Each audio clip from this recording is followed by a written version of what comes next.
Salam, coğrafya 8-ci sinif, kiçik summativ qiymətləndirmə nömrə 7 üzrə metodik vəsaitdə verilmiş nümunəvi suallara baxırıq. Birinci sual.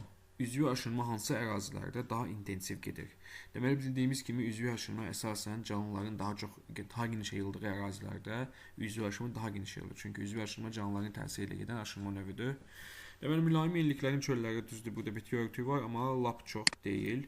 Subtropik enliklərin səhralarda canlılar azdır, yarım səhralarda həmçinin. Ekvatorial enliklərin daimi rütubətli meşələri. Bəli, burada həm heyvanlar aləmi, həm də bitkilər aləmi zəngindir. Yəni düzgün cavab burada D bəndə olmalıdır. Arktik enliklərin səhralarında yenə də canlılar aləmi kasıbdır. Sonra coğrafi təbəqənin litosfer, hidrosfer və atmosferdə sərhədlərini göstərən diaqramı tamamlayın. Deməli, coğrafi təbəqəyə litosferin ilk 10-12 kilometrelik hissəsi aiddir. Yəni, bura 12 kilometrelik bir nöqtə qoyaq. Sonra hidrosferin bütün hidrosfer coğrafi təbəqənin bir hissəsidir. Yəni, ən dərin yeri isə Marian çökəkliyidir, 11.022 metr. Yəni, burada bizə -30-a qədər göstərib, amma hidrosferin sərhədləri 11.022 metrə qədər, yəni aşağıda bir yerdə bir nöqtə qoyaraq diaqramı tamamlaya bilərik biz. Yəni 11.022 olmalıdır. Buraya biz yazaq.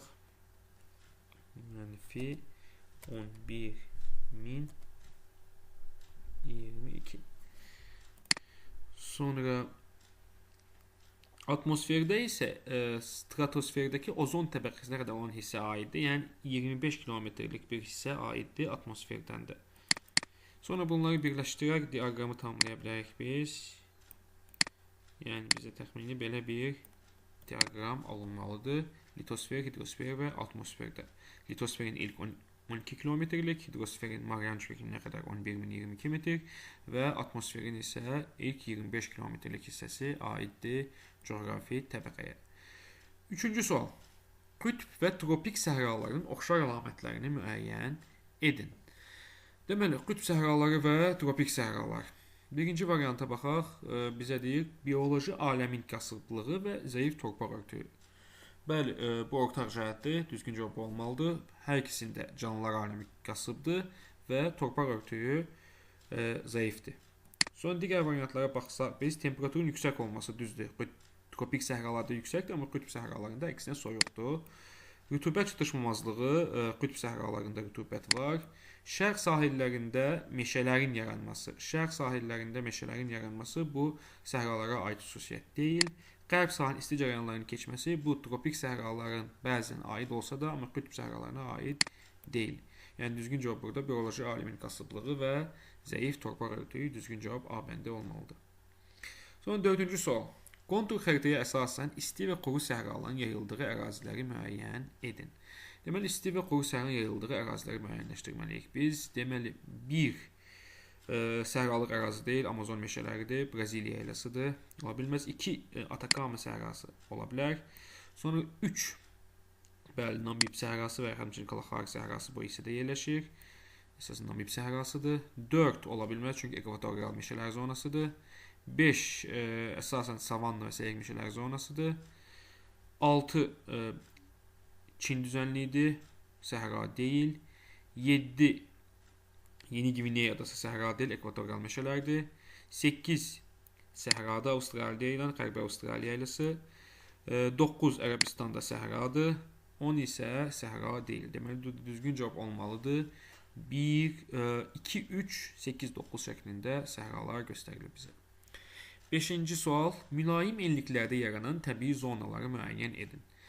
1. İynə yarpaqlı meşələr. Bəli, mülayim enliklərdə tayqa və yaxud da iynə yarpaqlı meşələr formalaşa bilər.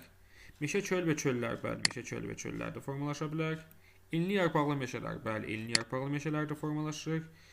Mülayim enliklərdə, amma tundra artıq subarktik iqlim qurşağına aiddir. Göl yarpaqlı meşələr subtropik iqlim qurşağında, savannalar isə subekvatorial iqlim qurşağına aiddir. Onun üçün burada düzgün cavab ola bilməz. 6-cı suala baxaq. Coğrafi qurşaqlar və təbii zonalar xəritəsindən istifadə edərək Şimali və Cənubi Amerikada yaranan eyni təbii zonaların adlarını seçin. Deməli, Şimali və Cənubi Amerikada eyni təbii zonalar, savanna və seyrək meşələr təbii zonası, sonra səhra və yarım səhra təbii zonası, çöl və meşə çöllər təbii zonası, həmçinin dəyişkən rütubətli meşələr təbii zonasını qeyd etmək olar. Həm Şimali Amerikada yayılıb bu saydığımız təbii zonalar, həm də Cənubi Amerikada yayılıb.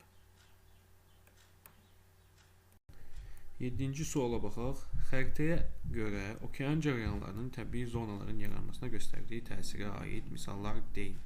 Fikrinizi cədvəldə əsaslandırın. Deməli, əsasən isti cərəyanlar dəyişkən rütubətli meşələr yaradır, soyuq cərəyanlar isə səhra və yarım səhra landşaftı yaradır. Deməli, Sakit okeandakı isti cərəyan, məsələn, Crozier cərəyanı misal göstərilə bilər və dəyişkən rütubətli meşələr təbii zonası yaranıb. Sakit okeandakı soyuq cərəyan isə Peru cərəyanı nümunə ola bilər və Atacama səhrasının yaranmasına gətirib çıxardıb. Atlantik okeanında isti Braziliya cərəyanı, həmçinin dəyişkən rütubətli meşələrin yaranmasına gətirib çıxardıb. Atlantik okean soyuq cərəyanı isə Bengel cərəyanı səhraların yaranmasına gətirib çıxardıb deyə bilərik.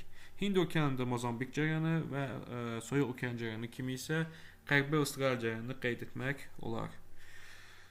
8-ci sual. Azərbaycan düzənlik ərazilərində hansı bitkilər bitir?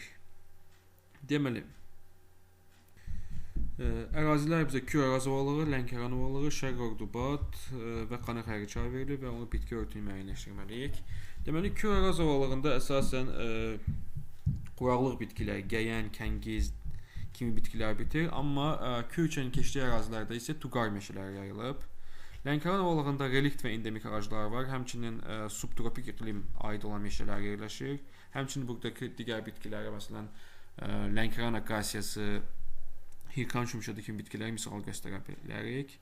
Şərq Ordubadda əsasən qarışıq tək kolluqlar bitir, həmçinin kserofit bitkilər, yəni xoyalğa davamlı bitkilər Şərq Ordubadda yetişir. Xanı Xəriçayda isə əsasən düzən meşələr yayılıb, yəni burada cökə, qızıl ağac, həmçinin saqqız ağacları var yerləşir Xanı Xəriçay vadisində də. Bunları göstərmək olan bitki örtüyü kimi misal. Sonra 9-cu sual. Təqdim edilmiş iqlim diaqramlarına uyğun gələn təbii zonaları müəyyən edin. Deməli, birinci iqlim diaqramına biz diqqətlə fikir verirsək, burada görürük ki, biz temperatur bütün fəsillərdə, yəni bütün aylarda temperatur yüksəkdir və yağıntılar boldur bütün il boyu.